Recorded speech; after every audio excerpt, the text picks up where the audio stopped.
আমরা নিউক্লিয়াস নিয়ে আলোচনা করব। নিউক্লিয়াস নিউক্লিয়াস যে অঙ্গাণুটা আছে, এই অঙ্গাণুটাকে বলা হয় কোষের মস্তিষ্ক বা কোষের প্রাণকেন্দ্র বা কোষের কেন্দ্রিকা। তাহলে এটাকে তিনটা নামে আমরা ডাকি। কি কি নামে ডাকি? নিউক্লিয়াসকে আমরা বলি কোষের মস্তিষ্ক,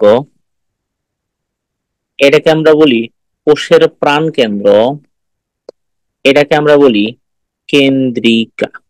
মানে এই তিনটা নামে এটাকে ডাকা হয়। কেন ডাকা হয়? কারণ সে কোষের যাবতীয় জৈবিক কাজ সবকিছুকে নিয়ন্ত্রণ করে। ঠিক আছে, অ্যাকচুয়ালি কি, সে কোষের যত জৈবিক কাজ আছে সব ধরনের জৈবিক কাজকে সে নিয়ন্ত্রণ করে। তাহলে কি কেন বলা হয় এটাকে? কারণ কোষের সব ধরনের জৈবিক কাজ নিয়ন্ত্রণ করে। কোষের সব ধরনের জৈবিক কাজ নিয়ন্ত্রণ করে, তাই একে বলা হয় কোষের মস্তিষ্ক বা কোষের প্রাণ বা প্রাণ কেন্দ্র বা কেন্দ্রিকা। এখন নিউক্লিয়াস কে প্রথম আবিষ্কার করছেন কি, এই নামটা কিন্তু আমরা সবাই জানার কথা উচিত। Robert brown. রবার্ট ব্রাউন অর্কিডের পাতা থেকে প্রথম আমাদের এই নিউক্লিয়াসটাকে আবিষ্কার করছেন। কিসের পাতা থেকে? অর্কিডের পাতা থেকে আবিষ্কার করেন, এবং তিনি তার নামকরণও করছিলেন। ঠিক আছে, কত সালে? 1831 সালে। নিউক্লিয়াস কি সব কোষেই থাকে? উত্তর হচ্ছে না। নিউক্লিয়াস কিন্তু সব কোষেই থাকে না।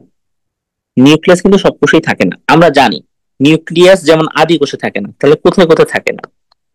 নিউক্লিয়াস অনুপস্থিত কোথায় কোথায়? আমরা একদম এই চ্যাপ্টার প্রথম দিকে বলে আসছি, আদি কোষ তাদের কিন্তু সুগঠিত নিউক্লিয়াস নেই, অ্যাকচুয়ালি তাদের নিউক্লিয়াসই নেই। তাহলে আদি কোষে কোনো নিউক্লিয়াস নেই, আরবিসিতে কোনো নিউক্লিয়াস নেই। এগুলো আমরা 9-10-এ পড়ে আসছি। সিপ কোষ, তার মধ্যে কিন্তু কোনো নিউক্লিয়াস নাই। তাহলে এগুলোর মধ্যে কিন্তু কোনো নিউক্লিয়াস পাওয়া যায় না। আবার এমন অনেক কোষ আছে যাদের মধ্যে নর্মালি একটা কোষে একটা নিউক্লিয়াস থাকে। নর্মালি কি হয়, এই একটা কোষ, তার ভিতরে একটা নিউক্লিয়াস আছে। ঠিক আছে, এটা একটা নিউক্লিয়াস। কিন্তু এমন অনেক কোষ আছে যাদের এক কোষের মধ্যে একাধিক নিউক্লিয়াস আছে। এরকমও থাকতে পারে, একটা কোষের মধ্যে একাধিক নিউক্লিয়াসও থাকতে পারে। তো ওই ধরনের গঠনের একটা নাম আছে, ওটাকে বলা হয় সিনোসাইট। তার মানে সিনোসাইট কি? সিনোসাইট, সিনোসাইট মানে হচ্ছে বহু নিউক্লিয়াস বিশিষ্ট গঠন। কি বলতেছি? বহু নিউক্লিয়াস বিশিষ্ট গঠন, তাকে বলা হচ্ছে সিনোসাইট। এক্সাম্পল কি, মানে এখানে কি একটা কোষে একাধিক নিউক্লিয়াস আছে? একটা কোষে একাধিক নিউক্লিয়াস আছে। যেমন এক্সাম্পল কি, এক্সাম্পল গুলো আমাদের মনে রাখতে হবে। যেমন ভাউচেরিয়া, ভাউচেরিয়া এটা একটা শৈবাল, এগুলা বিভিন্ন শৈবাল ছত্রাকে মিললে আমরা দেখি। এছাড়া আছে বুট্রিডিয়াম, বুট্রিডিয়াম এবং স্ফেরুপ্লিয়া এবং স্ফেরোপ্লিয়া। ঠিক আছে, তাহলে এই যে এগুলো আছে। এছাড়া আবার পেনিসিলিয়াম আছে, পেনিসিলিয়াম। উপরের তিনটা হচ্ছে শৈবাল, উপরের তিনটা হচ্ছে শৈবাল। আর পেনিসিলিয়ামটা কি একটা, এটা কিন্তু একটা ছত্রাক। তাহলে তাদের মধ্যে কি বহু নিউক্লিয়াস বিশিষ্ট গঠন দেখা যায়, তাদের কি বহু নিউক্লিয়াস বিশিষ্ট গঠন দেখা যায়। কি কি? ভাউচেরিয়া, বুট্রিডিয়াম, স্পেরুলিয়া। আর এখানে হচ্ছে পেনিসিলিয়াম। এখানে পেনিসিলিয়াম, পেনিসিলিয়াম বানানটা একটু সুন্দর করে লিখি, নইলে বুঝতেছে না হয়তো বা। পেনিসিলিয়াম,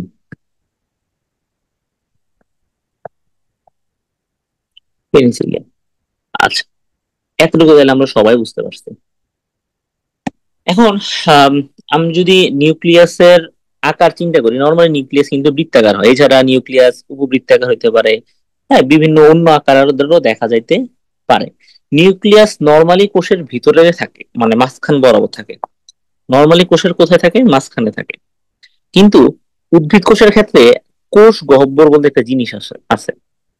কোষ গহ্বরটা যখন আকারে বড় হইতে থাকে তখন নিউক্লিয়াসটা সাইডে চলে যায়, তখন নিউক্লিয়াসটা কি এক সাইডে চলে যায়, মাঝখানে কোষ গহ্বর হয়। প্রাণী কোষের ক্ষেত্রে ম্যাক্সিমাম সময় আমরা মাঝখানে কিন্তু নিউক্লিয়াসটা দেখি। এবার একটা কোষের, এই যে একটা কোষ, একটা কোষ তার ভিতরে এই নিউক্লিয়াস আঁকতেছি আমি জাস্ট বোঝানোর জন্য, যে নিউক্লিয়াসটা কতটুকু আয়তন দখল করছে তার। নিউক্লিয়াসটা কোষের, তাহলে কোষের 10 থেকে 15% আয়তন দখল করে, 10 থেকে 15% আয়তন দখল করে। তাহলে নিউক্লিয়াস কতটুকু আয়তন দখল করে কোষের? 10 থেকে 15%। এখানে একই সাথে আমরা একটা জিনিস রিমাইন্ড করি, মাইটোকন্ড্রিয়া কতটুকু দখল করে? মাইটোকন্ড্রিয়া, মাইটোকন্ড্রিয়া একটা কোষের 20% আয়তন দখল করে। মাইটোকন্ড্রিয়া কতটুকু করে? 20% আয়তন দখল করে। আর নিউক্লিয়াস করে 10 থেকে 15%। এবার একটা একটা জিনিস আছে যেটার মধ্যে নিউক্লিয়াস থেকে 90% আয়তন ধরে, সেটা হচ্ছে শুক্রাণু। শুক্রাণু বা স্পার্ম, শুক্রাণু বা স্পার্মের আয়তনের 90% নিউক্লিয়াস। জিনিসটা হয়তো এরকম যে এই যদি একটা স্পার্ম হয় বা শুক্রাণু হয়, তার ভিতরে এই নিউক্লিয়াসটা এরকম বড় করে নিউক্লিয়াস থাকে। তাহলে শুক্রাণু বা স্পার্মের নিউক্লিয়াসটা প্রায় 90% আয়তন দখল করে। এই তো গেল তার বেসিক কিছু কথা বলা। কারণ তার যদি রাসায়নিক গঠন চিন্তা করি আমরা, নিউক্লিয়াসের কেমন গঠন আর রাসায়নিক গঠনে যদি আমরা একটু চিন্তা করি, রাসায়নিক গঠনে মেনলি কি পাই? মেনলি আমরা পাই প্রোটিন পাবো এবং নিউক্লিক অ্যাসিড পাবো। এবং কি পাবো? Nucleic acid. নিউক্লিক অ্যাসিডের মধ্যে কি আছে? মেনলি আছে ডিএনএ, ম্যাক্সিমাম আছে ডিএনএ, অল্প পরিমাণে থাকে আরএনএ। এখান থেকে একটা জিনিস বুঝতে পারতেছে যে নিউক্লিক অ্যাসিড দুই প্রকার, কি কি? ডিএনএ এবং আরএনএ। নিউক্লিক অ্যাসিড দুই প্রকার, কি কি? ডিএনএ এবং আরএনএ। এছাড়া প্রোটিন থাকে। প্রোটিন মানে কি? বিভিন্ন এনজাইম, কোএনজাইম, এইসব জিনিস থাকে, তাই না? বিভিন্ন এনজাইম থাকে। পানি তো অবশ্যই থাকবে, পানির অপর নাম জীবন, পানি ছাড়া কি হবে? হবে না। কিছু পরিমাণ লিপিডও থাকে। তাহলে এগুলো হচ্ছে তার রাসায়নিক গঠন। তো তার রাসায়নিক গঠনে আমরা কি কি দেখি? প্রোটিন দেখি, এনজাইম দেখি, পানি দেখি, লিপিড দেখি, নিউক্লিক অ্যাসিড দেখি। নিউক্লিক অ্যাসিডের মধ্যে ডিএনএ থাকে মেনলি, সামান্য পরিমাণে আরএনএ থাকে। এটা হচ্ছে নিউক্লিয়াসের গঠন, মানে রাসায়নিক গঠন। নিউক্লিয়াসের কাজ কিন্তু আমরা বলে ফেলছি যে তার মেইন কাজ কি? জৈবিক কাজ নিয়ন্ত্রণ করে। এছাড়া তার আরো কয়েকটা কাজ আছে। কি করে নিউক্লিয়াসের কাজ যদি আমি বলি? কাজ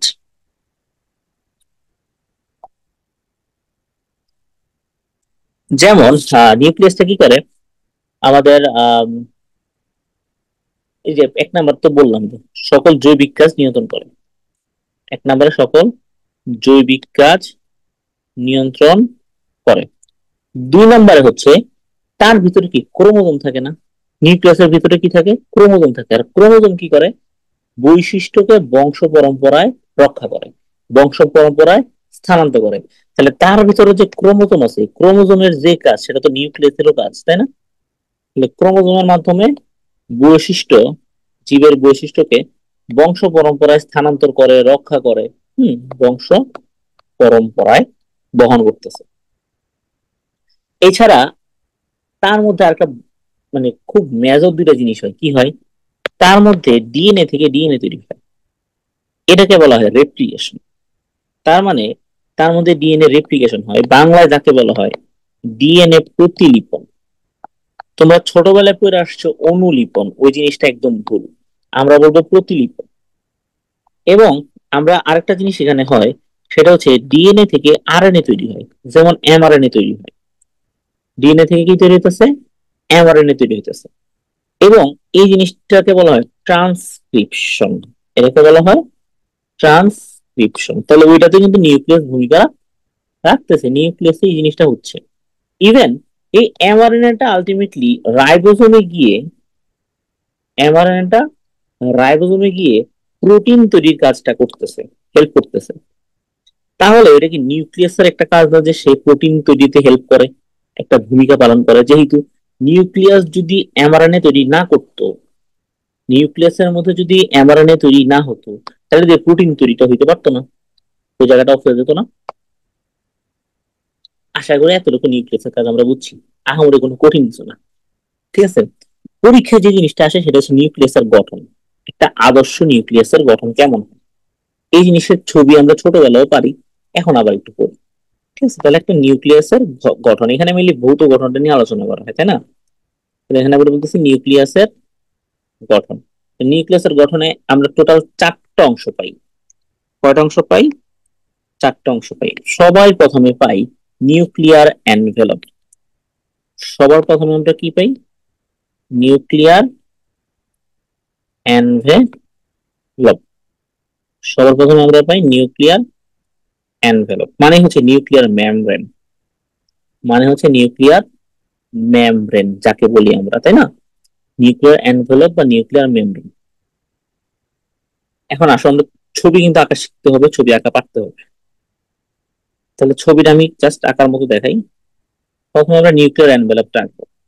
নিউক্লিয়ার এনভেলপ কিন্তু দ্বিস্তরী, এটা কয় স্তরী? দ্বিস্তরী একটা আবরণ, এবং এর মাঝে মাঝে কিছু ছিদ্র থাকে। ওই ছিদ্রগুলোকে বলা হয় নিউক্লিয়ার রন্ধ্র।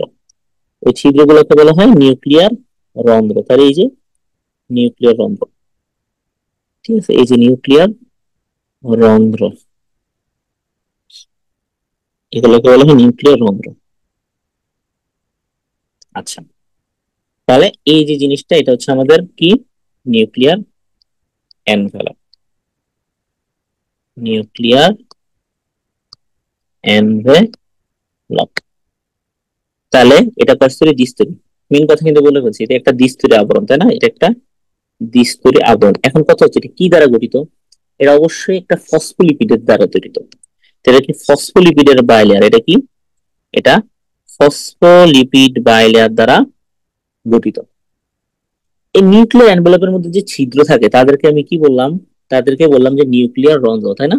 তাহলে এই যে রন্ধ্রগুলো থাকতেছে, রন্ধ্রগুলো থাকতেছে তাদেরকে আমরা বলি নিউক্লিয়ার রন্ধ্র। তাদেরকে আমরা বলি নিউক্লিয়ার রন্ধ্র। আচ্ছা, এরকম রন্ধ্র কি আমরা অন্য কোথাও পাই? আর কথা হচ্ছে না, এরকম রন্ধ্র কিন্তু আমরা অন্য কোথাও পাই না। নিউক্লিয়ার রন্ধ্রের ব্যাস কতটুকু নরমালি? এটার ব্যাস বা ডায়ামিটার নরমালি 9 ন্যানোমিটার। অনেক ক্ষুদ্র, অনেক ক্ষুদ্র। এবার এনভেলপের একটা জিনিস আমি জাস্ট বুঝাই। এই মনে করো ছিদ্রটা, ঠিক আছে, এই মনে করো ছিদ্রটা, একটু আমি জুম করে দেখালাম। এখন ছিদ্রের এখানে মাঝখানে একটা বড় প্রোটিন থাকে, আর ওই প্রোটিনটার চারদিকে অনেকগুলো ছোট ছোট প্রোটিন থাকে। অনেকগুলা ছোট ছোট না, অনেকগুলো বলতে 4টা 4টা 8টা থাকে। তো এই প্রোটিন গুলা আলটিমেটলি কি করতেছে? এই মানে রন্ধ্রটাকে তারা নিয়ন্ত্রণ করতেছে। রন্ধ্রটা ছোট বড় হইতে পারে, এই ছিদ্রপথটা কি হইতে পারে? ছোট বড় হইতে পারে। এখানে আসলে একটা প্রোটিনের নেটওয়ার্ক দেখতেছি। এখানে আমরা কি দেখতেছি? একটা প্রোটিনের নেটওয়ার্ক দেখতেছি। প্রোটিনের নেটওয়ার্কের মধ্যে মাঝের যে একবারে বড় আকারের যে প্রোটিন, হ্যাঁ, মাঝখানে যে বড় আকৃতির প্রোটিন, ওই প্রোটিনটার একটা নাম আছে, এটাকে বলা হয় ট্রান্সপোর্টার। ওটাকে বলা হয় ট্রান্সপোর্টার। আর চারপাশে যে প্রোটিন গুলা, যে যে চারপাশে 4টা 4টা করে 8টা প্রোটিন আছে, ওইগুলোকে বলা হয় প্রোটিন গ্রানিউল। এগুলোকে বলা হয় প্রোটিন গ্রানিউল। এগুলো কয়টা আছে? 8টা আছে। তো এগুলো আলটিমেটলি কি করতেছে? এগুলার একটা নেটওয়ার্ক তৈরি হইতেছে, তাই না? এগুলোর একটা নেটওয়ার্ক তৈরি হচ্ছে। মজার কথা দেখেন, এই যে আমাদের প্রোটিন গ্র্যানিউল গুলো আছে, এগুলোর আকার কিন্তু বৃত্তাকার। দেখেন এগুলোর আকার কেমন? বৃত্তাকার। এগুলো একটা আরেকটার সাথে যুক্ত আছে। এগুলো কি একটা আরেকটার সাথে যুক্ত আছে? কি দ্বারা যুক্ত থাকে? একটা কথা আছে, কি দ্বারা যুক্ত থাকে এটা বলা হইতেছে। এগুলা একটার সাথে যুক্ত থাকে স্পোক দ্বারা। কি দ্বারা? স্পোক দ্বারা। তাহলে এই প্রোটিন গ্রানিউল যেগুলো হচ্ছে বৃত্তাকার, তারা একটা আরেকটার সাথে যুক্ত থাকে স্পোক দ্বারা, পরস্পর যুক্ত থাকে। স্পোক বলতে একটা জিনিস আছে, ওটা দ্বারা পরস্পর যুক্ত থাকে, মানে ছোট ছোট ছোট ছোট ইয়ার মতো আর কি, এরকম ভিতরে ভিতরে তারা যুক্ত থাকতেছে একটা একটার সাথে। ঠিক আছে, সুতার মতো এরকম ছোট ছোট জিনিস। আচ্ছা, এতটুকু আমরা বুঝতে পারছি। আশা করি এই জিনিসটা আমরা বুঝতে পারছি, কোনো সমস্যা হওয়ার কথা না। আর আরেকটা জিনিস কি, এই যে ট্রান্সপোর্টার প্রোটিন, সে আটকে আছে কিভাবে? ট্রান্সপোর্টার প্রোটিনটা আটকে আছে, এখানে কিছু অ্যাঙ্কর প্রোটিন থাকে। অ্যাঙ্করিং করে না, মানে কোনো, যেমন নদীর মধ্যে, হ্যাঁ, সমুদ্রের মধ্যে অ্যাঙ্কর করে, ঠিক আছে, বড় বড় জাহাজ, ট্রলার, তো এই অ্যাঙ্কর প্রোটিনের মাধ্যমে এটা কিন্তু আটকায় থাকে, তাহলে এটাকে বলা হয় অ্যাঙ্কর প্রোটিন। এটাকে বলা হয় অ্যাঙ্কর প্রোটিন। তাহলে এই অ্যাঙ্কর প্রোটিন দ্বারা ট্রান্সপোর্টারটা আসলে এনভেলপের সাথে আটকে আছে। কি দ্বারা? অ্যাঙ্করের দ্বারা এটা এনভেলপের সাথে আটকে আছে। তাহলে আমরা এই যে নিউক্লিয়ার রন্ধ্র, এটা কিন্তু একদম জিনিসটা আমরা খুব সুন্দর করে বুঝতে পারলাম। তাহলে এই রন্ধ্রটা ছোট বড় বড় করতে পারতেছে এই প্রোটিন নেটওয়ার্কের মাধ্যমে। এর মাধ্যমে কোষের ভিতরে কোনো অঙ্গাণু, যেমন মনে করো এমআরএনএ ভিতর থেকে বাইরে যাবে আসবে, বা কোনো একটা আহ গ্লুকোজ বা কোনো একটা পদার্থ ভিতরে ঢুকা বা বের হওয়া, এই পুরো জিনিসটাকে সে কি করতেছে? নিয়ন্ত্রণ করতেছে। তাহলে হচ্ছে মেনলি এনভেলপ। তাহলে এনভেলপের কাজ কি? এনভেলপের জিনিসটা কিন্তু আমরা বুঝে ফেলছি, তাই না? আর রন্ধ্রটাও বুঝে ফেলছি। এখন তার কাজ, কাজ তো আমরা মানে ছোটবেলা থেকে পড়ে আসছি। সে কি করতেছে? রক্ষা করতেছে। যে একটা আবরণ, তাহলে সে কি করে? বাইরের আবরণ, বাইরের অন্য জিনিসগুলোকে রক্ষা করতেছে, প্লাস অন্যান্য জিনিসের সাথে যে মানে বিভিন্ন পদার্থ আদান প্রদান, সেই জিনিসটাকে সে নিয়ন্ত্রণ করতেছে।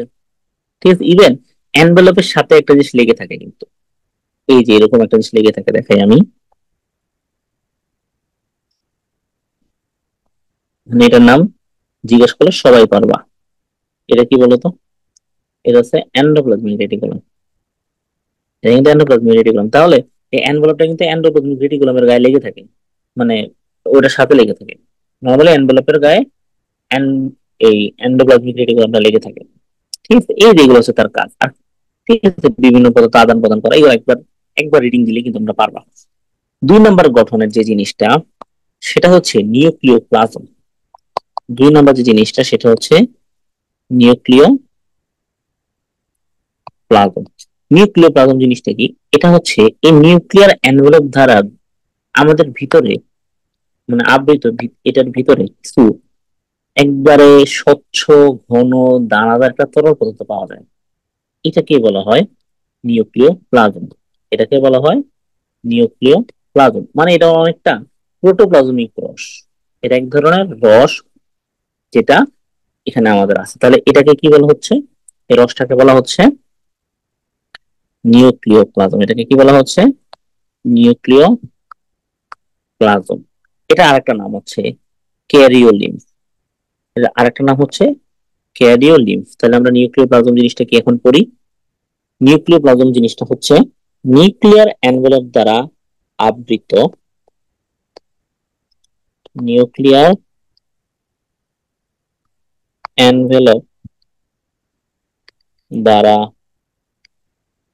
আবৃত স্বচ্ছ, ঘন, দানাদার তরল পদার্থই হলো নিউক্লিওপ্লাজম, যাকে আবার আরেকটা নামে ডাকা হয় ক্যারিওলিম্ফ। যাকে আরেকটা কি নামে ডাকা হয়? ক্যারিওলিম্ফ। তারপরে আমরা এটাকে বলতে পারি এটা হচ্ছে আসলে নিউক্লিয়াসের ভিতরের প্রোটোপ্লাজমিক রস। তাহলে এটাকে আমরা এটা বলতে পারি যেটা হচ্ছে নিউক্লিয়াসের অভ্যন্তরে, অভ্যন্তরে প্রোটোপ্লাজমিক রস। এর অভ্যন্তরে প্রোটোপ্লাজমিক রস। তার মানে প্রোটোপ্লাজমের যা বৈশিষ্ট্য, তারও তা বৈশিষ্ট্য সেম সেম। তাহলে তার কাজ কি হবে?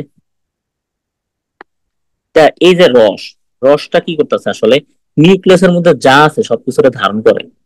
তাহলে সে কি করে? সবকিছুকে ধারণ করতেছে। তাহলে সে ক্রোমাটিন জালিকা ধারণ করে, সে ক্রোমাটিন জালিকাকে ধারণ করতেছে। এখানে আরেকটা কি আছে বলতো? নিউক্লিওলাস আছে না? তাহলে সে নিউক্লিওলাসকে ধারণ করে। সে কি করে? নিউক্লিওলাসকে ধারণ করে।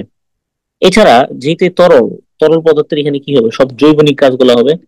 তাহলে জৈবনিক কাজে সে সাহায্য করতেছে। আর মোস্ট ইম্পর্টেন্টলি এনজাইম গুলা কাজ করবে কি? এই তরল জায়গাটাতে আইসা এনজাইম কাজ করতে হবে। তাহলে এনজাইমের কার্যকলাপের মূল ক্ষেত্র, এনজাইমের কার্যকলাপের মূল ক্ষেত্র হিসেবে কাজ করে। এনজাইম কার্যকলাপের মূল ক্ষেত্র হিসেবে সে কাজ করে। নিউক্লিয় প্লাজম জিনিসটা কি বললাম? যেটা হচ্ছে আসলে এক ধরনের তরল, ঘন, স্বচ্ছ, দানাদার তরল পদার্থ, যেটা আসলে এক ধরনের প্রোটোপ্লাজমিক রস। এটাকে বলা হয় ক্যারিওলিন। এটা ক্রোমাটিন জালিকা ধারণ করে, নিউক্লিয়াসকে ধারণ করে, জৈবনিক কাজে সাহায্য করে, এনজাইমের মূল ক্ষেত্র হিসেবে কাজ করে। আমরা বললাম যে নিউক্লিয়ার এনভেলপ, নিউক্লিয়ার এনভেলপটা বললাম একটি দ্বিস্তরীয় আবরণ, এটা ফসফোলিপিডের বাইলেয়ার দ্বারা গঠিত।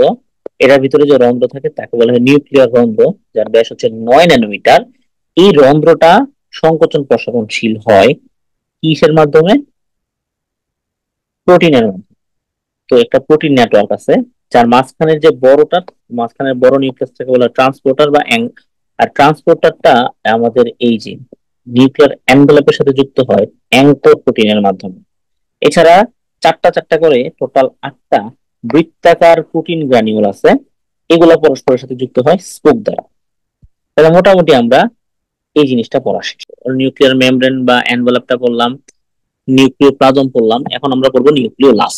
এখন আমরা দেখবো কি নিউক্লিওলাস। নিউক্লিওলাস, নিউক্লিওলাস যে জিনিসটা, এটা আসলে কই আছে দেখো তো। এই যে ছবিটা যদি আমরা দেখি, এখানে মাঝখানে এরকম একটা বৃত্তাকার ঘন ছোট অধিকতর ঘন একটা গোলাকার বস্তু দেখা যায়, এটা বলা হয় নিউক্লিওলাস। এই যে আমি একটা নিউক্লিওলাস আঁকছি, ঠিক আছে। তো এই নিউক্লিওলাসটা আঁকলাম, আর এর পুরোটার মধ্যে এভাবে জালিকার মতো কি ছড়াছিটা থাকে বলতো? ক্রোমাটিন, জালিকা, ক্রোমাটিন কিন্তু চারটা পুরোটার মধ্যে ছড়াছিটা থাকে, ঠিক আছে। আমার একটু এটা একটু ইয়া হয়েছে, আশা করি বুঝতে পারবো। হুম, আচ্ছা, এতটুকু শেষ। তাহলে এটা হচ্ছে আমাদের নিউক্লিওলাস, এটা হচ্ছে আমাদের নিউক্লিওলাস, আর এগুলো হচ্ছে ক্রোমাটিন জালিকা। এগুলো কি? এগুলো হচ্ছে ক্রোমাটিন জালিকা। তাহলে এই ছবিটা কিন্তু আঁকতে হবে, হ্যাঁ, এই ফিগারটা পরীক্ষা আসলে আঁকতে হবে। তখন আমরা নিউক্লিওলাস নিয়ে আলোচনা করি। তো নিউক্লিওলাস জিনিসটা কি? এটা হচ্ছে নিউক্লিয়াসে যে ছোট ঘন গোলাকার বস্তু দেখা যায়। তাহলে আমরা কি বলবো? নিউক্লিয়াসে, নিউক্লিয়াসে যে ছোট অধিকতর ঘন, অধিকতর ঘন গোলাকার বস্তু, গোলাকার বস্তু দেখা যায়, তাকে বলা হয় নিউক্লিওলাস। তাকে বলা হয় নিউক্লিওলাস। নিউক্লিওলাসটাকে প্রথম আবিষ্কার করেন কে? এটাকে প্রথম আবিষ্কার করেন বিজ্ঞানী ফন্টানা। বিজ্ঞানী ফন্টানা প্রথম এই নিউক্লিয়াসের মধ্যে নিউক্লিয়াসকে দেখতে পান। তাহলে উনি এটাকে প্রথম দেখেন। কিন্তু নামকরণ করেন কে? নামকরণ করেন বিজ্ঞানী বোমেন। কি করেন? বিজ্ঞানী বোমেন এটার নামকরণ করেন। তাহলে নামকরণ করেন কে? বিজ্ঞানী বোমেন। বোমেন, হ্যাঁ, বোমেন, উনি এটা নামকরণ করেন নিউক্লিওলাস। আচ্ছা, তো এখন এই যে নিউক্লিওলাস, এটা কই থাকে নরমালি? এটা কিন্তু মানে নিউক্লিয়াসের মধ্যে থাকে। এখন একটা জিনিস বলি, এই নিউক্লিওলাসটা অনেক সময় ক্রোমোজোমের সাথে লাগানো থাকে। নিউক্লিয়াসটাকে অনেক সময় ক্রোমোজোমের সাথে লাগানো থাকে। দেখ, আমরা ওই ছবিতে কিন্তু একটা জায়গায় এরকম দেখাইছি, যে আমি এখানে দেখাই, এই যদি একটা আবরণ হয়, এখানে যদি নিউক্লিওলাস হয়, চিন্তা করে দেখো, আমরা কিন্তু এইভাবে একটা ইয়া টান দিছি, তাই না?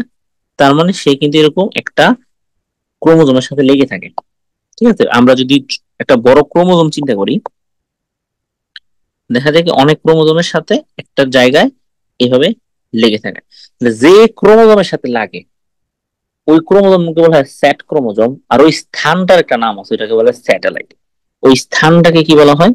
ক্রোমোজোমের ওই স্থানটাকে বলা হয় স্যাট বা স্যাটেলাইট, স্যাট বা স্যাটেলাইট। তাহলে জিনিসটা কি বলবো আমরা তাইলে? জিনিসটা নিয়ে আমরা কি বলবো? আমরা বলবো এরকম, যে ক্রোমোজোমের যে স্থানে নিউক্লিয়াস লেগে থাকে, তাহলে স্যাটেলাইট কি? ক্রোমোজোমের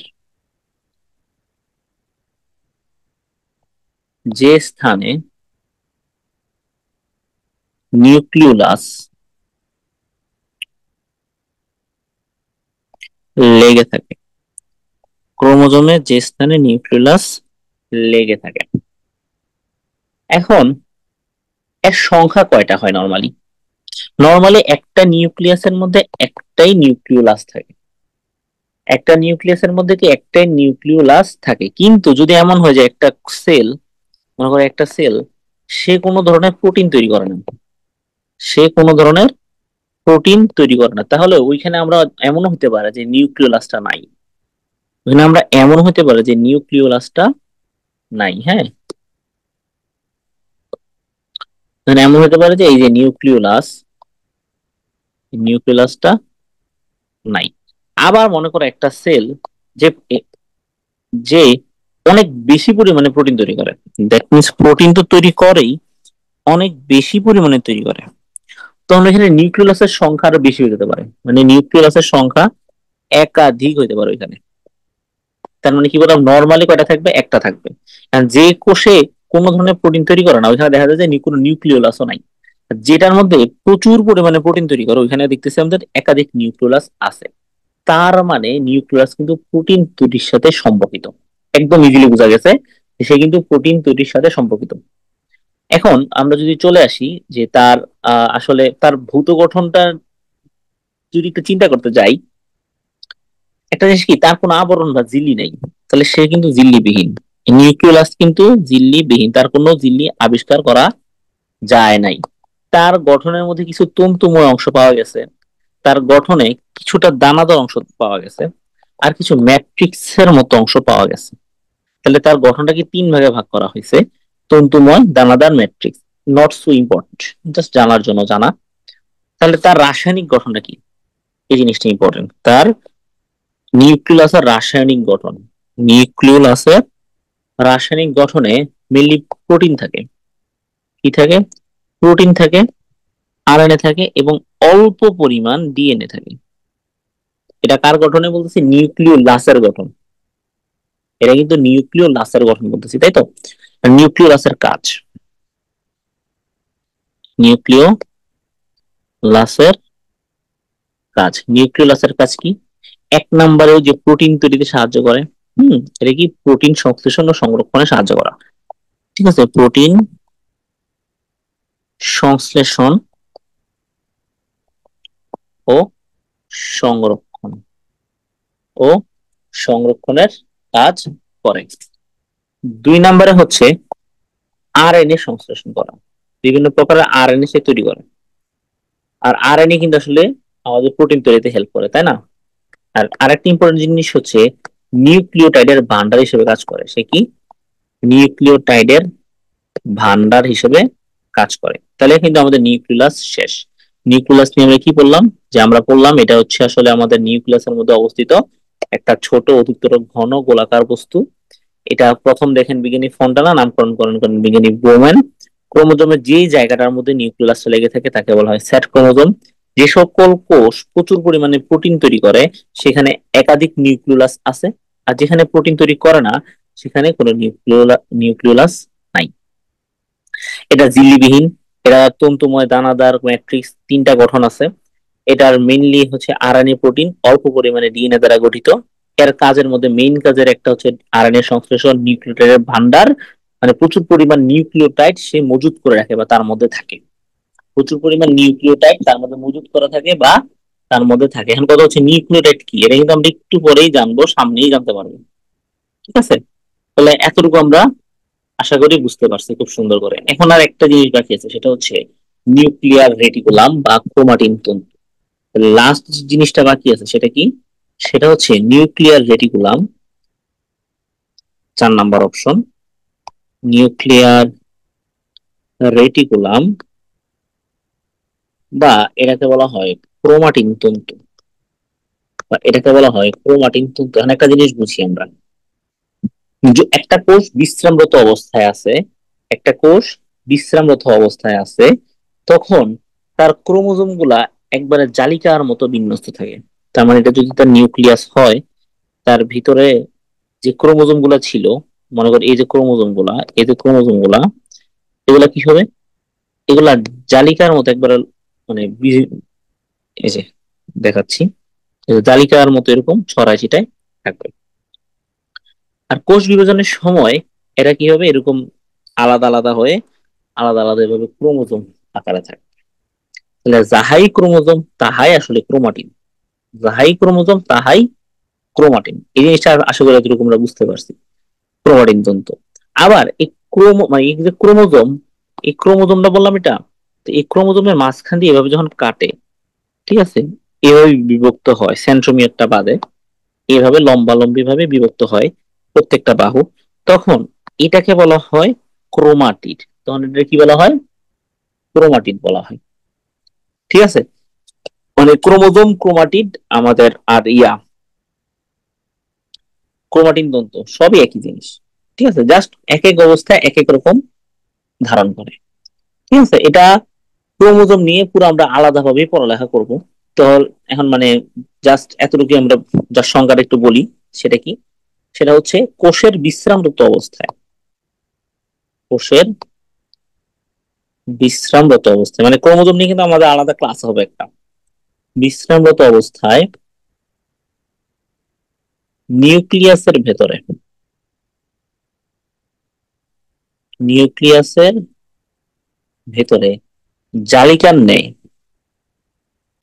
জালিকার ন্যায় যেসব তন্তু দেখা যায়, যে সকল তন্তু দেখা যায় তাদেরকে বলা হয় ক্রোমাটিন তন্তু বা নিউক্লিয়ার রেটিকুলাম। ঠিক আছে, আচ্ছা এই ক্রোমাটিন যে বলতেছি আমরা, ক্রোমাটিন, ক্রোমো শব্দের অর্থ হচ্ছে রঙিন, ক্রোমো শব্দের অর্থ হচ্ছে রঙিন, তার মানে তারা কিন্তু রং ধারণ করতে পারে, তারা কিন্তু রং ধারণ করতে পারে। কোন রং? ফুলজিন রং। এটা একজন বিজ্ঞানী, উনি এই ধরনের রংটা আবিষ্কার করছিলেন, ক্রোমোজোমের উপরে পরীক্ষা করছিলেন, তাহলে ওইটাকে বলা হয় ফুলজিন রং। ঠিক আছে, আর এই ক্রোমাটিনটাই আসলে ক্রোমোজোম হয় কখন? কোষ বিভাজনের সময়। হ্যাঁ, তখন এটা কি বলা হয়? কোষ বিভাজনের সময়, কোষ বিভাজন অবস্থায় ক্রোমাটিন তন্তু,